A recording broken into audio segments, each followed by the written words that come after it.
Good day, everyone.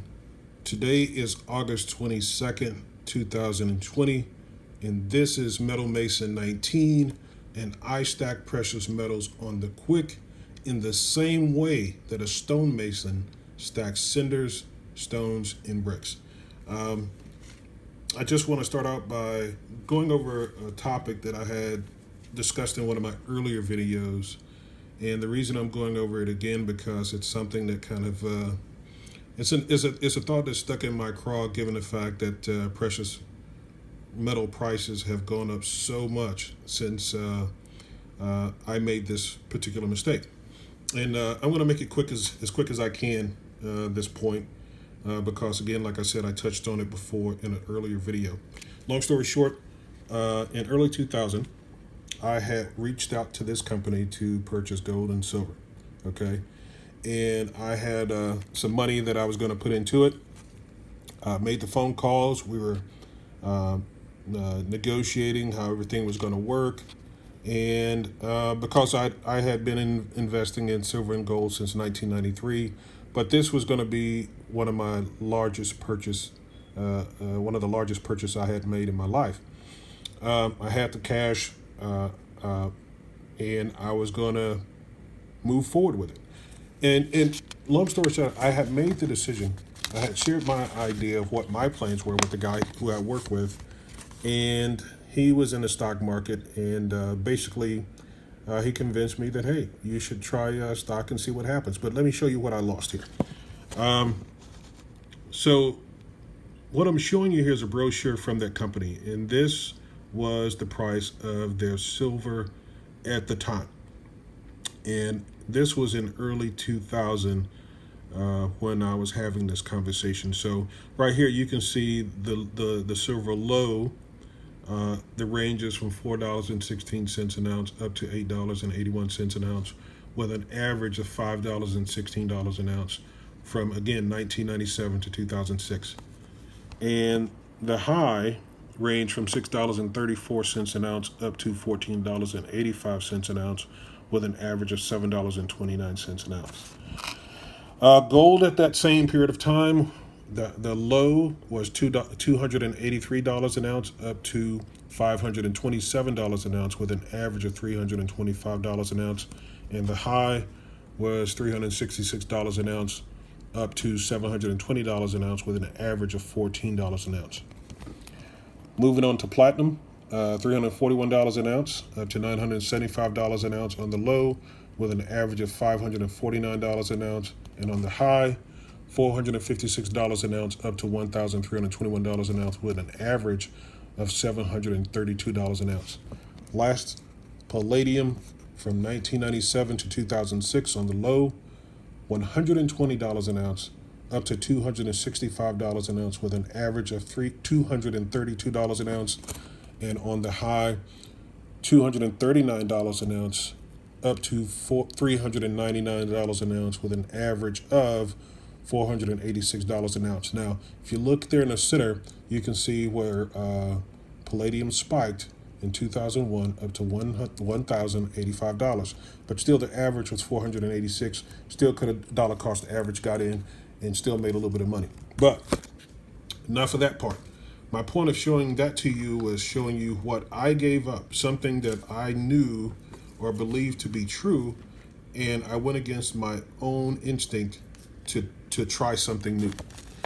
And this is one of the only stock certificates that I have.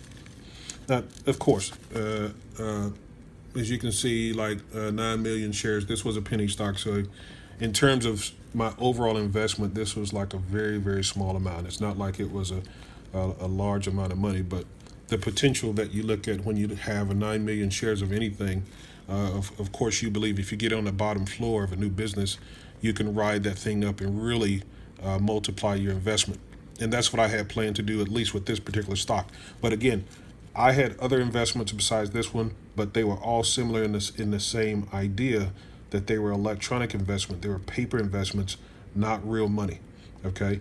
And for those of you who remember what a stock certificate is, basically it's basically where you buy a percentage of ownership in a company in their future, and And if everything works out like it's supposed to, the value of the stock increases as the company does, and you can cash in at some time and some point in the future and make a profit.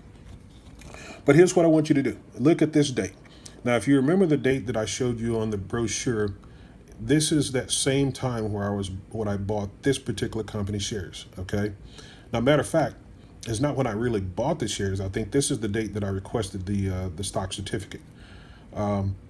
But also take a look at that name. If you get a chance, Google that guy's name, and you'll see that during that time, this guy basically went to prison because he basically stole a lot of money from a lot of people, me included.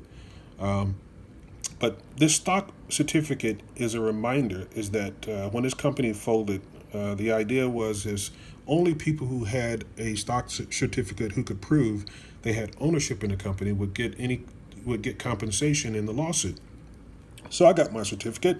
Nothing ever happened. I never got any money back out of it. I knew people at the time who had put their entire mortgages into this company, believing it was going to be the latest and greatest thing to blow up and make millionaires. It didn't happen. I recommend, if you have time, read about it. But again, back to the point. My point is that I invested in this paper stuff.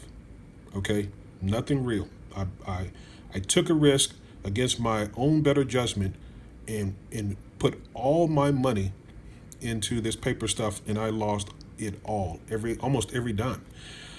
And imagine wallowing in sorrow about making the mistake to invest in paper and watching gold and silver take off. That was me, and that's where I am today, right? Reliving my mistake from almost 15 years ago. But my story is this. You saw the prices of gold and silver at the time that when I chose to invest in the stock market, right? And I can look back on that and say, if I had have invested in the real stuff, the real stuff, the physical precious metals, right?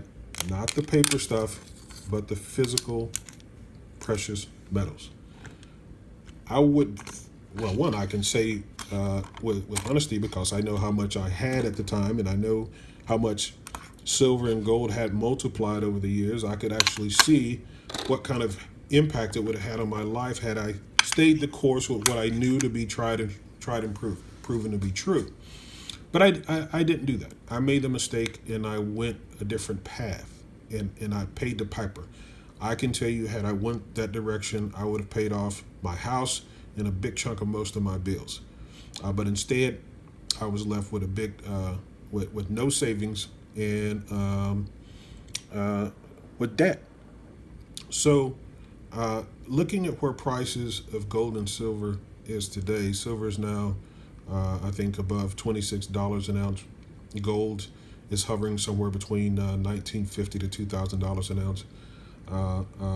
I can see where I lost big.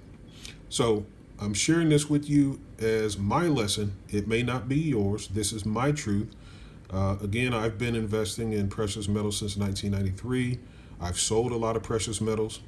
I sold some recently, right before the rise. I bought boats. I bought four-wheelers with my precious metals.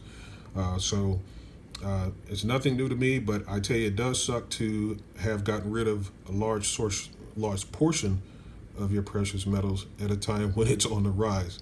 So it seems like I still haven't completely learned from my past mistakes. But my point is, I just want to share with you guys, this is my experience. This is my reality. This is a lesson learned over and over and over again as to why I still stack precious metals. Well, I guess I'll end this video here, and you all have a great day. Thank you. Bye.